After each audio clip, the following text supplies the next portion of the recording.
tardes. La semana pasada habíamos estado hablando con Fernando Burlando, con Fito Baqué y con Roberto Cazorla, y le preguntábamos a nuestros invitados por qué habían elegido ser abogados, si todavía seguían creyendo en la justicia, si les parecía que eran necesarios los jueces y los fiscales.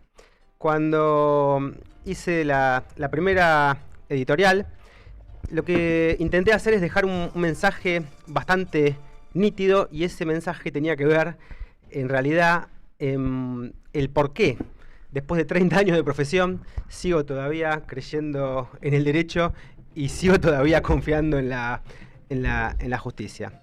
Hoy tenemos a dos invitados muy especiales que me estaban haciendo el aguante antes de comenzar, ¿no?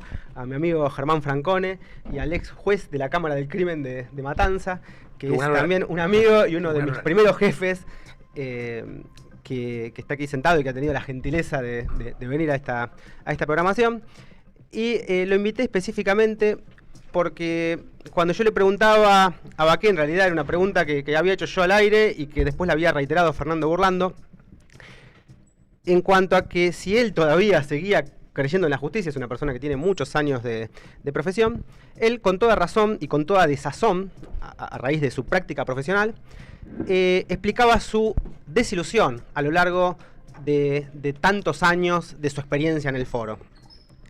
Entonces yo le traté de poner ese ejemplo que traía Alfredito Piero Calamandrei en su elogio de los jueces, que era que él decía que la justicia era algo parecido a un mago que estaba dentro de una lámpara, que para conseguir la justicia no había que frotar la lámpara, es decir, había que hacer los escritos, hacer las presentaciones judiciales, golpear la puerta de los despachos, hacer las presentaciones por las mesas de entrada, es decir, molestar, esforzarse por litigar, pero además de frotar la lámpara, decía Piero Calamandrei, había que creer que el mago estaba dentro de la lámpara. Y concluía diciendo que para poder pedir justicia en los tribunales, para poder recibirla y que para poder darla, no solamente había que frotar la lámpara, sino que había que creer que el mago estaba dentro de la lámpara, es decir, que había que creer en la justicia.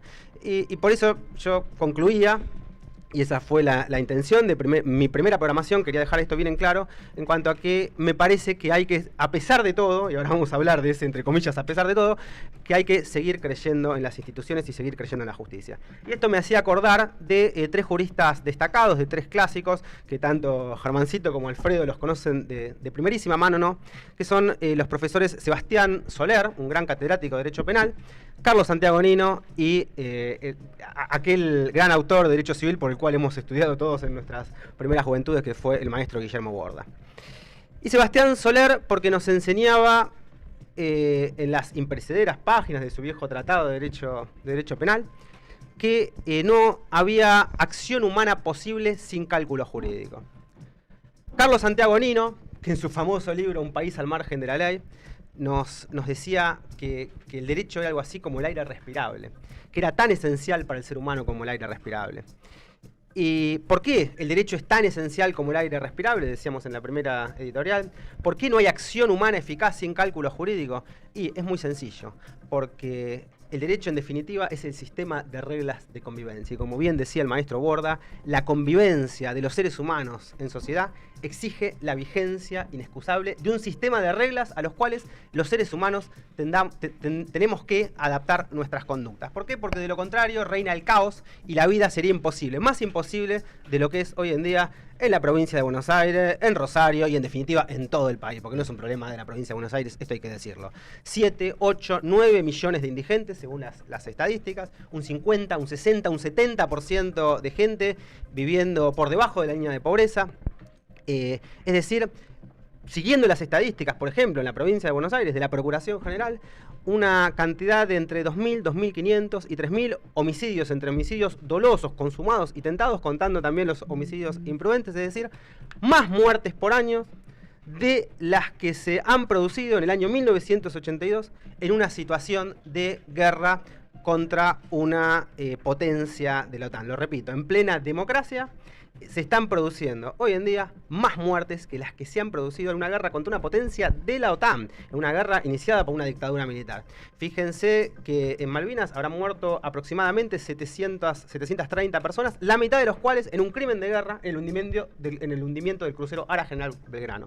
Con lo cual estamos hablando de no solamente más muertes en plena democracia, sino una cantidad 10 veces superior a las muertes que se produjeron en el marco de una guerra contra una potencia de la OTAN. Realmente una locura. Obviamente que para entender esta locura que se está produciendo habría que entender cuál es el rol que cumple un sistema jurídico en una sociedad.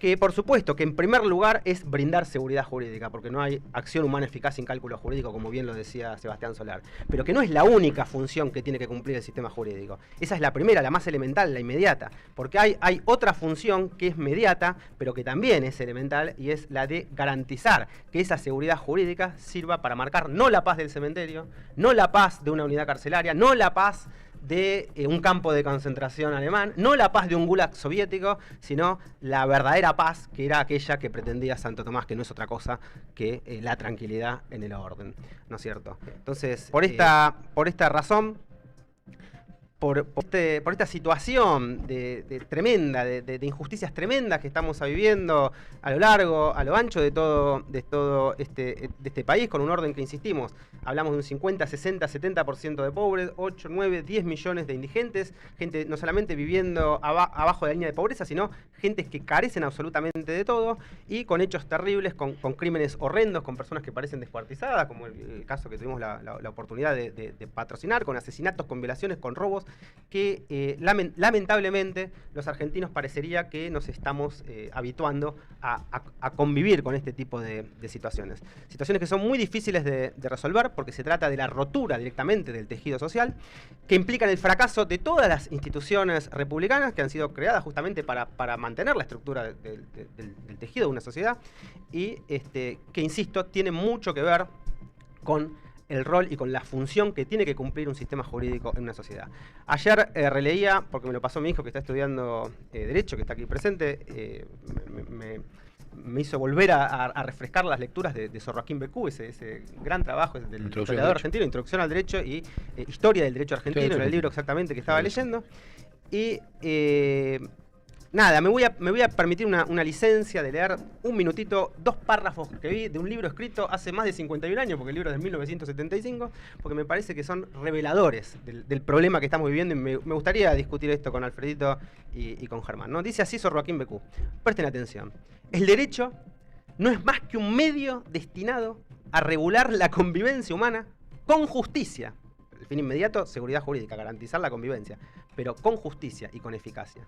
Si se aparta de estos fines, decía Sor Joaquín Becú hace más de 50 años, si se aparta de estos fines, es decir, de aquellos que son los fines propios del sistema jurídico, el derecho pierde el rumbo y debe tener y se convierte en la expresión de una voluntad arbitraria. Y agregaba: el derecho le da una estructura a la sociedad, puede moldearla, puede imponer las reglas que aparecen como justas, obviamente.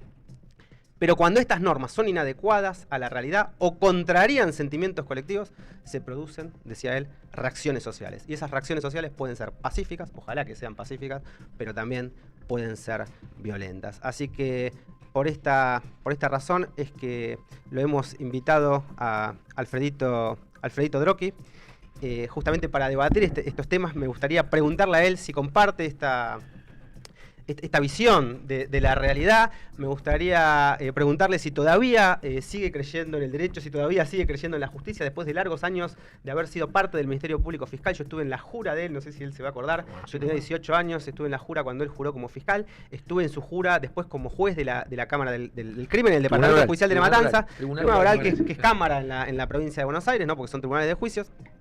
Y seguramente que esto no lo recuerda, pero yo lo recuerdo perfectamente porque tenía 18 años, y quiero que sepa la gente que nos está escuchando que lo escuché de sus labios por primera vez, y después los repetí en todas y cada una de mis primeras clases durante más de 25 años. A él fue quien por primera vez lo escuché decir que el derecho no era lo que pasaba en la realidad, que el derecho no era solamente o exclusivamente lo que decían los jueces, y que el sistema jurídico tampoco era lo que debería decir esa norma, que tenía que tratar de llevar al ser a lo que debe ser. ¿Y por qué decía él en las primeras clases? Quiero saber si ahora sigue compartiendo eso que me dijo cuando yo tenía 18 años. él me había dicho, el derecho no es hecho, ni es norma, ni es valor. ¿Por qué? Porque siguiendo a Goldsmith, siguiendo a Cosso y siguiendo también a Vidal Campos, para poner un ejemplo de un constitucionalista argentino, el derecho era hecho, era norma y también valor, pero lo era a un mismo tiempo. Alfredito, ¿seguís manteniendo esta posición? ¿Creés que el derecho es hecho, que es norma y es valor? ¿Seguís creyendo en la justicia? ¿Seguís teniendo fe en el derecho, como dice el título de un libro de la obra de Calamandrei? ¿Compartís mi diagnóstico